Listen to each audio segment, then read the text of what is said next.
People all over the world knew who Pamela Anderson was after she ran in slow motion on Baywatch beaches. 142 countries knew who she was because of her red swimsuit. But after 5 husbands, losing everything and a lot of problems, she disappeared from public view. People couldn't believe it when she came back. No more false eyelashes, dyed hair, or clothes that show too much skin. That woman has changed so much that you won't believe it. The painful story behind her change is even harder to believe. This person was born in Ladysmith, British Columbia at 4:08 a.m. on July 1, 1967. It wasn't any day. Canada turned 100 years old. Newspapers called her the Centennial Baby because she came at the right time. There was no one else born in the country that day. But her, Barry, who fixed furnaces, and Carol, who worked as a waitress, were just a normal couple. But before their daughter could even open her eyes, her name was in the news. The family even won cash prizes and other gifts just for being there at that time. That's where it all began, Pamela would say later. Her past was as varied as Canada itself. On one side, her great-grandfather Juho moved to Finland from Sarajevo in 1908. He changed his name to Anderson when he got to Canada. He probably didn't know that it would become famous all over the world one day. The other side of Pamela's family tree was made up of Volga Germans, who were Mennonites who had left Russia to avoid being persecuted. Rosie Friesen, her maternal grandma, was born in Manitoba but was from those German-Russian bands. There were also small amounts of blood from Ireland, Northern Ireland, and Scotland. Her background was a mix of battle, movement, and making it through life. A great match for someone who would later change herself over and over. John, her brother, was born in 1971. At first, their family lived in a small shack in Ladysmith. Later, they moved to Comox and got a bigger house. It wasn't always stable though. They got married when they were young. That same year Carol was 17 and Barry was 19. They broke up soon after. It was hard to get money. At times the family got help from government. But Pamela and Jerry were close, even though things were crazy. Even after they both got jobs in the show business, they stayed close. Jerry worked as an actor and a director. He worked on movies and TV shows with his sister too. They sometimes walked the red carpet together, showing that their rough past didn't break them. Pamela was nothing like the person the world would see her as after high school. They went to Highland Secondary in Comox from 1981 to 1985, and she played sports there. A lot of them. Every sport you can think of. She moved quickly, easily, and without fear. The kids called her a rubber band. She had braces on. She didn't feel good about her body yet. In her notebook, she wrote about a simple and somewhat stupid dream: to hang out at the beach in California. Nobody. She herself didn't think that would happen. Pamela Anderson didn't mean to become well known. Her small town on Vancouver Island was on Vancouver Island. In 1988, she went to the city of Vancouver. She was 21 years old. She got jobs as a gymnastics teacher and at a tanning shop. The job wasn't exciting, but it paid the bills. At that time, no one knew that Pamela was quietly carrying a sad past. As a child and teen, she had been sexually abused for many years. That pain was buried for many years. But Vancouver wasn't about pain at that time. She had a chance to start over. In 1989, everything changed. Pamela was 22 years old and watching a football game at BC Place Stadium with other people. She had on a tight beer t-shirt from Labatt's when a camera in the stadium really close up on her. The Jumbotron showed her face. The crowd blew up. They cheered really loud. People looked at her all the time. She had something. The stadium staff told her to go down to the field. The crowd cheered for her and stood up. That one moment made a regular gym worker into a rising star. The beer from Labatt didn't waste any time. They made Pamela an offer to be their spokesmodel. She became the face of their new Blue Zone Girl ad in just a few weeks. People all over Western Canada saw her pictures on signs, in papers, and on TV ads. Dan Ipikilichis, who was her boyfriend at the time, even made a picture of her. In an instant, she was no longer unknown. She caused a stir. The story of Pamela didn't end in Canada though. The talk was picked up by Playboy magazine. For a picture shoot, they flew her to Los Angeles. Pamela was on the cover of Playboy in October 1989, not long after the football game. She was 22 years old, and was seen all over the world. It wasn't just one time. This cover led to a long relationship with Playboy that would change her life. She went to Los Angeles for good after that shoot. Pamela was named Playboy's Playmate of the Month in February 1990. There was more to it than a centerfold. It was an important job in the theater business. It was way above the norm for that issue to sell over 1.6 million copies. She went from a 34C to a 34D in breast size with implants around the same time. She would grow again later to 34DD. Her body became a part of her business. She wasn't just noticed. They thought of her. Soon, calls from Hollywood came in. At the same time, she got her first starring job in a series called Charles in Charge. She played a part called Chris. She got $15,000 for a small guest spot. A lot of money for someone new. What a crazy first Playboy shoot it was. She only wore a school hat, a jacket, and a tie. She was so scared that she threw up afterward. She kept going though. Being brave opened doors. Pamela's big break came in 1991. She was chosen to play Lisa on the popular TV show Home Improvement. She was the tool-time girl and gave Tim Allen and his co-host Al tools. It was only meant to be a small part. In fact, Ashley Judd turned down the offer first when it was made by the directors. Pamela took over and made it memorable. People loved her. A lot of people in the US watched her every week for 2 seasons because she was cute and sexy. After she left the show, she came back later as a guest star, this time as a doctor. It was a sign of how far she had come. After only 1 season, Baywatch was dropped in 1990. No one thought it would come back, let alone become a worldwide hit. In 1991 though, it came back to life in reruns. Then Pamela Anderson joined the show in 1992. Then everything changed.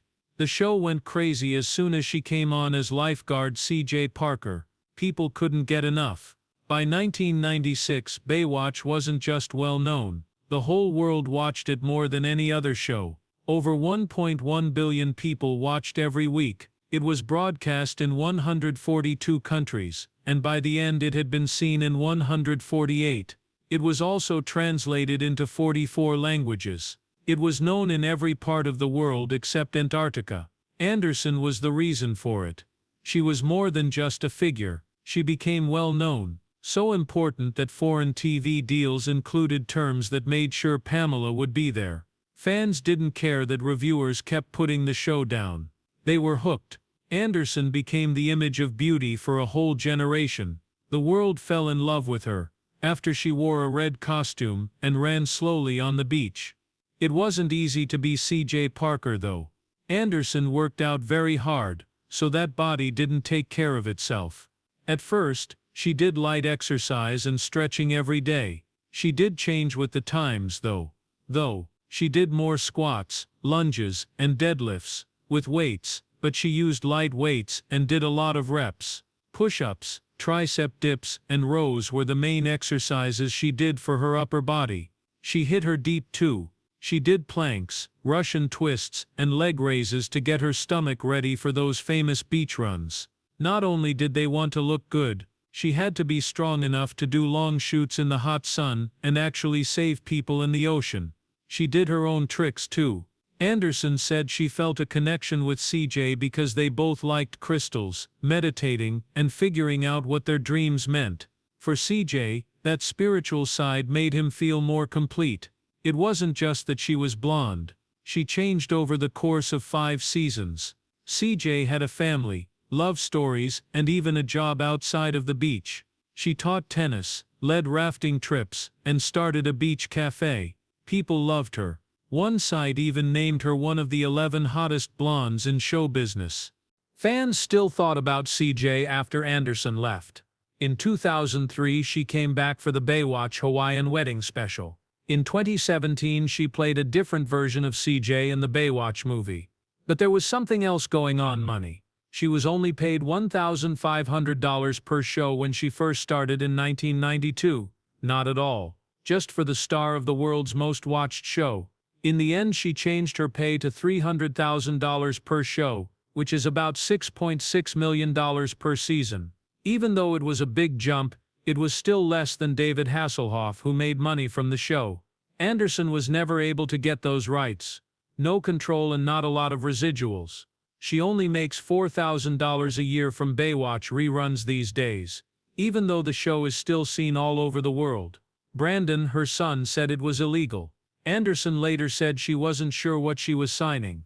When you're putting on a show, you have no idea how big it will be. She left in 1997. After giving birth to her first child, she wanted to be away from all the noise and chaos. That wasn't the only thing. Her marriage to Tommy Lee was a mess. He didn't like her love scenes and would get mad when he got to work. He and she were no longer getting along either. The magic went away when she left. A lot of people think the show got worse without her. It barely made it until 2001, but Anderson's departure was the start of a long fight. Due to her fame, she had become a sexualized figure that she couldn't get away from. She had sadness for many years. She said that in 2024 it's not always just a day, it's a month or a year. You can dull your pain. She didn't find peace for many years. She did something different in 1993. Snapdragon, a sexual thriller, was her first lead part. She played Felicity, a woman who had scary dreams and secrets that could kill her. Critics did not like it. Then came Raw Justice in 1994, which also didn't do well.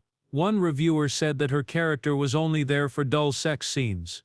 They said she didn't act well. She was being stifled instead of growing her acting career. Pretty face, not much else. Then Barbed Wire came out in 1996. She thought this $9 million action movie would be her big break. In A World After the End of the World, she played Barbed Wire, an assassin dressed in leather. From the beginning, the show was a mess. The first director was changed. Anderson kept going. She even got real barbed wire tattooed on her arm instead of getting it drawn on every day. She was riding a bike. She did all of her own tricks. A 17-inch corset was tight around her waist. She did all of this while she was sad. She had a miscarriage while they were shooting. Tom Lee and she got married right before the shoot. Then the pregnancy ended in very bad ways. After that, an ovarian cyst burst. She kept shooting through it all. This was a bad time, she told the press. But the truth was worse. The part that required the most physical work came at the worst time in her life. The movie Barbed Wire did not do well when it came out on May 2, 1996. It only made $3.8 million. People didn't care. The critics laughed. Some people said it was her secret sex tape that made the news. Some people said the movie was just bad. People didn't like how it tried to look like Casablanca in leather. The film company almost went out of business. The movie got 21% on Rotten Tomatoes. Still, a small group of cult followers would come to like its crazy style years later. She kept trying through it all. She made another movie called Naked Souls, which was about a man who was playing around with people's minds. She played his love interest to show how many different feelings she had. It wasn't enough though. Hollywood used her for one thing: the way she looked. She told the press, "Being in pop culture can be a curse. You become well known for one thing." She really wanted to act. She loved going to the theater. The world wouldn't let her move on though. In 1995, Pamela Anderson and Tommy Lee were newlyweds who were having a great time and making videos of their travels. One of those tapes, which was only 54 minutes long and had only 8 minutes of closeness, would soon change their lives forever.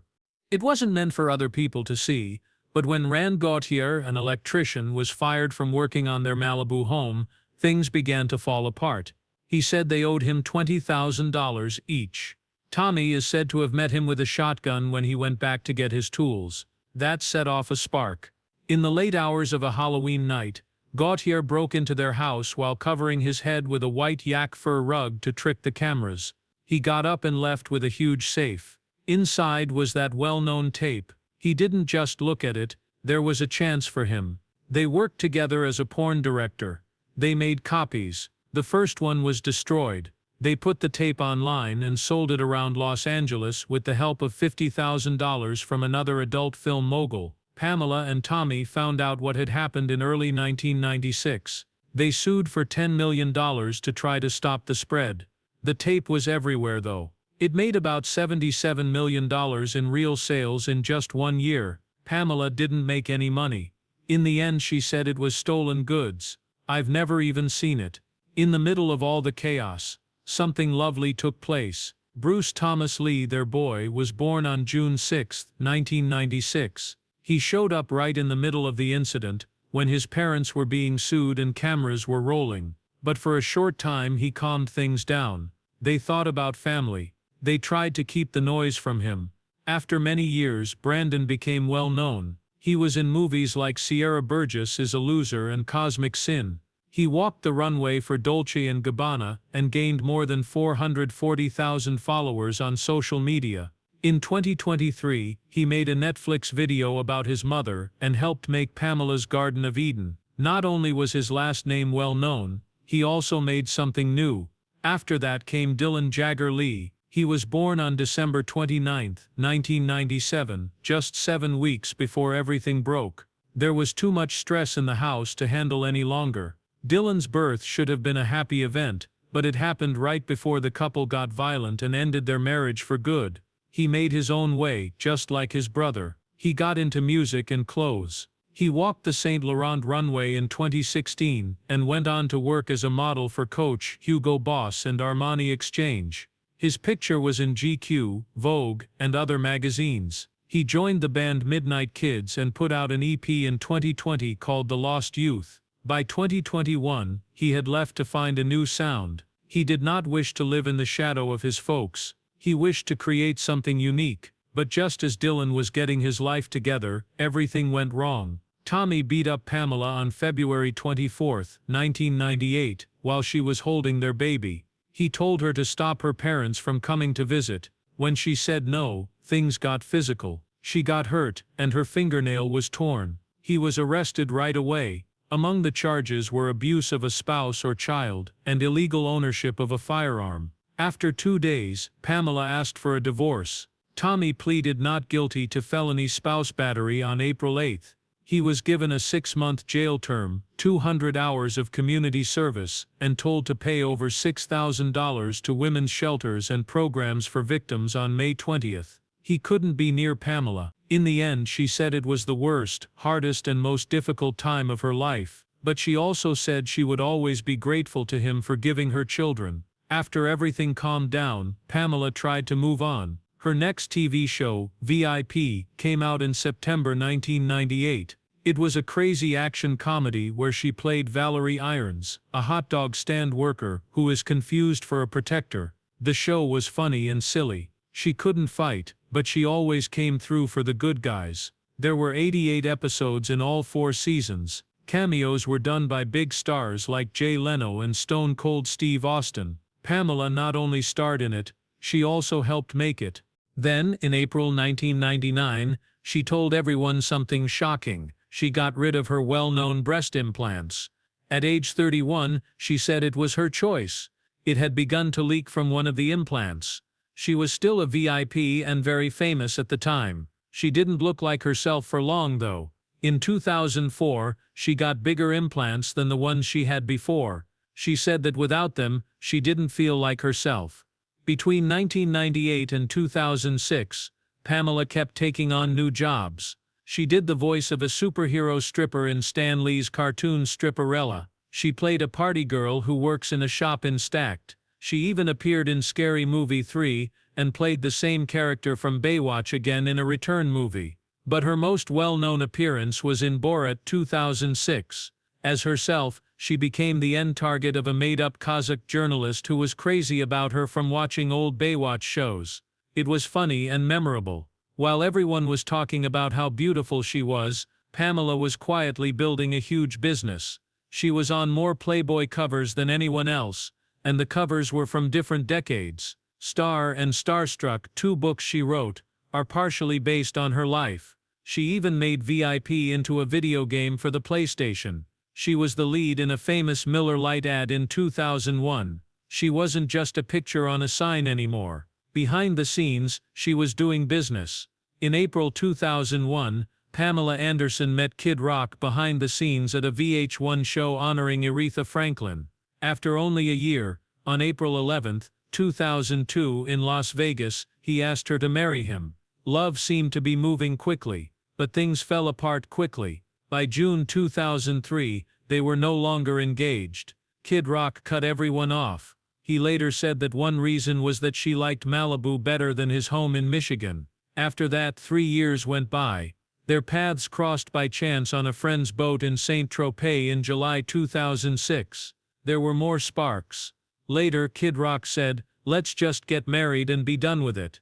They did it. First on that same boat on July 29th. Anderson in a white bikini, Rock without a shirt on and a hat on. The second time was on August 3rd at a building in Beverly Hills. He sang to her again on August 17th at a bar in Nashville. The honeymoon didn't last though.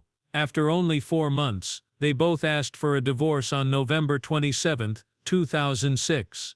Anderson said that a short scene in the movie Borat was what made them break up for good. Soon after, she was in another crazy plot, this time with Rick Salomon. On October 6, 2007, during a break in her Las Vegas magic show, they got married. It was over after 10 weeks. On December 14, she asked for a divorce. After only 2 days though, they were seen shopping together. It looked like they were back together. Then both of them asked for the marriage to be cancelled, saying that the other person had been dishonest. In March 2008 it was given. They came back again after 6 years. He told Ellen DeGeneres that they were more than friends in January 2014. They were like best friends, but better. Not long after, they got married quietly. Anderson showed off her new ring at a charity event to prove it. But by July 2014, it was again breaking down. He tried to get the divorce thrown out again, and she filed for one. On April 29, 2015, the court mess was over. He agreed to pay her $1 million.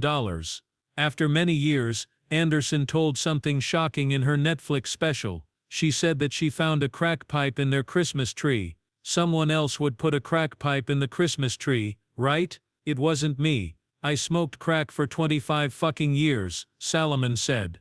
But the crack pipe in the Christmas tree was 100% not mine. Then a French soccer star named Adel Rami came on. She was 49 years old and he was 31. In early 2017, they started going out together, and did not say anything for a while. In 2018, she cheered for him at the World Cup, where France won the prize. They were together for about 2 years. Rami even made an offer. He was turned down by Anderson. It was June 2019, when she said he was cheating on her with his ex-girlfriend, who was the mother of his twins. She also said he was living 2 lives. "I've been telling a big lie for the past 2 years." She wrote on the web. It got darker. She said he was mean. She said he threw me around by my hair and hit both of my hands hard. Rami said nothing was true. He was shocked and said the abuse charges were not true at all. Anderson's finances were falling apart while all of this was going on. By the late 2000s, she had lost all of her $70 million wealth. She got a $1.7 million tax lien in 2009. She owed another $370,000 by 2013. Even the Canadian town where she grew up sent her a warning about unpaid taxes. Because she owed taxes on a waterfront property that was supposed to have high-end homes built on it, it was about to be put up for sale. She spent a lot of money on homes remodeling and business ideas that didn't work out. Even though her wealth was going downhill, she kept spending and giving to charity. It wasn't better when she split up with Salomon.